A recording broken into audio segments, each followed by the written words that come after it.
All right, let's jump right in. Today, we're not just looking at data or timelines. We're actually embarking on a descent into the dark, unspoken rooms of human existence. Guided by Nietzschean philosophy and some pretty heavy German philology, we're exploring a grim, Gothic fable. It's this wild story of two allegorical figures caught in a massive cosmic struggle over the very nature of reality and, well, nothingness. So settle in, because this journey goes deep.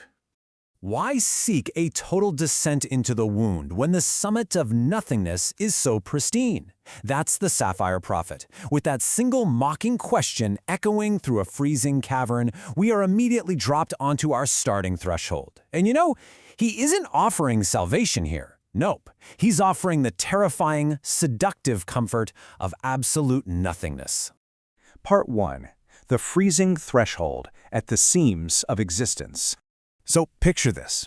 We're at the edge of a metaphorical cathedral, where physical, tangible stone violently meets the cold, sapphire void of the cosmos.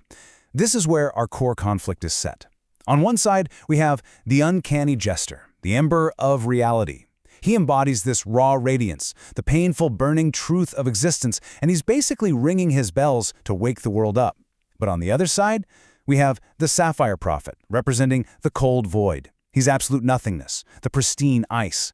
He stands in the light of the furthest stars, but brings absolutely no fire of his own. It's the ultimate clash, right? The painful fire of being awake versus the numb ice of eternal sleep.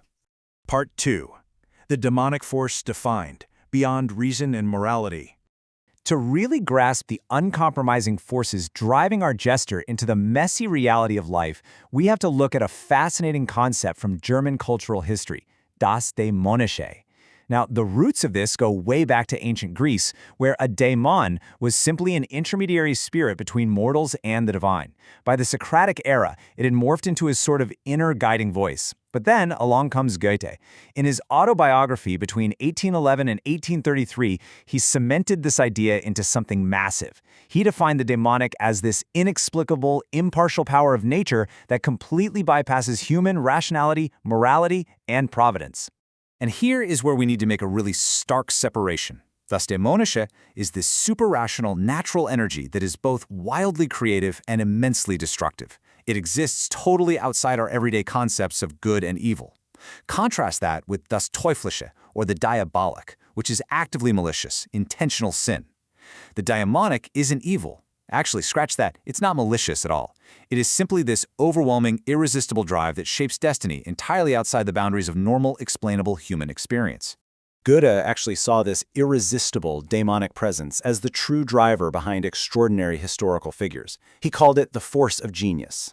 It's this irrepressible energy that just sweeps individuals away from normal societal bounds, rocketing them toward phenomenal success or, catastrophic ruin.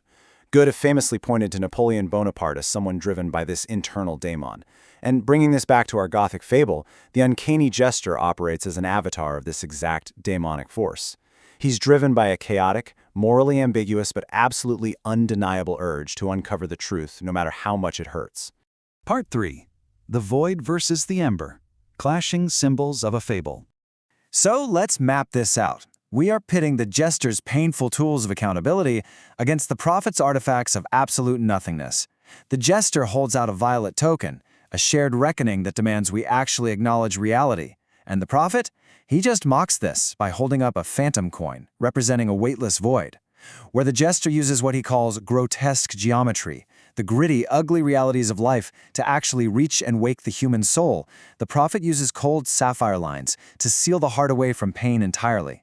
The jester demands an open curtain. The prophet prefers a closed mask, basically insisting there's no true face beneath the cosmic porcelain anyway. I choose the curtain of the soul over the ember of discomfort. The prophet's voice echoes with this chilling finality. And honestly, the Sapphire Prophet represents a terrifyingly relatable temptation. He's the culmination of every completely reasonable choice we make to just turn away from discomfort, to avoid the burning ember of reality, and let the world sleep in the ice. To him, blissful ignorance isn't a tragedy, it's a profound mercy. But the jester violently rejects this idea. He demands we embrace the gritty, physical cathedral of our existence. He points out that the physical body itself is the meeting place where the human and the holy intersect, precisely through shared suffering, through cold and hunger. The Jester flat-out refuses to let the Prophet turn human existence into an empty cosmic joke, or just mere static in the signal of the end. He insists that spending something real is always worth it, even if the cathedral seems completely empty.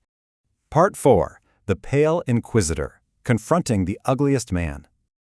All right, now we're plunging into our darkest room yet to confront the Pale Inquisitor. This figure is the ultimate embodiment of the Nietzschean shadow. By definition, this is the accumulation of all our unspoken truths, our deepest flaws, and the heavy weight of accountability that polite society, the kingdom ceremony, has just completely ignored for so long. While the Prophet sees this Inquisitor as just rot or static, the Jester recognizes him as a crucial anchor. This heavy, ugly truth is literally the very thing that prevents the human soul from just floating away into the Prophet's empty abyss. He is the Nietzschean shadow whose knowing requires a reckoning that you refuse to pay. Here is where the Jester roars back in passionate defense. He stands up for this ugliest man. He sees this shadow not as something to be shoved in a closet, but as a brother in the wound. To the Jester, facing this grotesque reckoning is the absolute only way to avoid the Prophet's pure nihilism. It's wild to see how differently they react to this shadow self. On one hand, the Jester's truth uses the grotesque to reach defended hearts. He wants to illuminate the rot from within, because acknowledging our darkest, ugliest parts is an act of profound honesty. On the other hand, the Prophet's denial treats this shadow as mere static and entropy, an irreversible separation from the sacred. Out of sheer fear of this heavy truth, the Prophet uses his cold sapphire lines to seal his own heart, convinced that the mask and the true face should never, ever actually meet. Part 5. Descent into Unsaid Rooms, The Diverging Paths.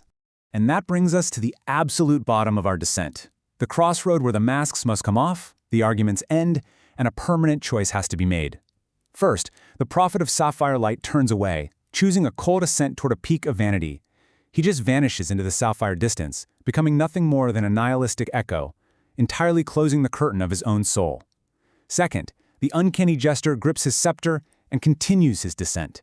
He plunges deeper into those unsaid rooms, fully committing his demonic energy to uncovering the raw truth hidden beneath the polite institutional arrangements of the world. The bells of honesty shall ring as a verdict for those I wake. With grim, unyielding enthusiasm, the Jester embraces his role as the instrument of judgment. He is absolutely determined to make the homegrown feel unhomely, to disrupt our comfortable ignorance, and to reconcile the stars and the pit through honest witness. As these two figures part ways, our fable leaves us with this haunting image. The great star falls unconditionally on both the open curtain and the closed one. Existence itself is this unconditional, impartial presence. The universe shines equally on the Jester's painful, open honesty and the Prophet's closed, icy vanity. The cosmos doesn't pick a side for us. It simply provides the light by which we make our choice. Which brings us to the end of our descent, and to you. We all face these unsaid rooms in our own lives, right? And we all feel the pull of those demonic forces shaping our destiny.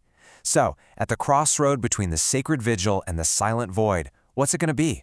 Will you endure the discomfort and embrace the heavy ember of reality? Or will you close the curtain and retreat into the pristine ice of nothingness?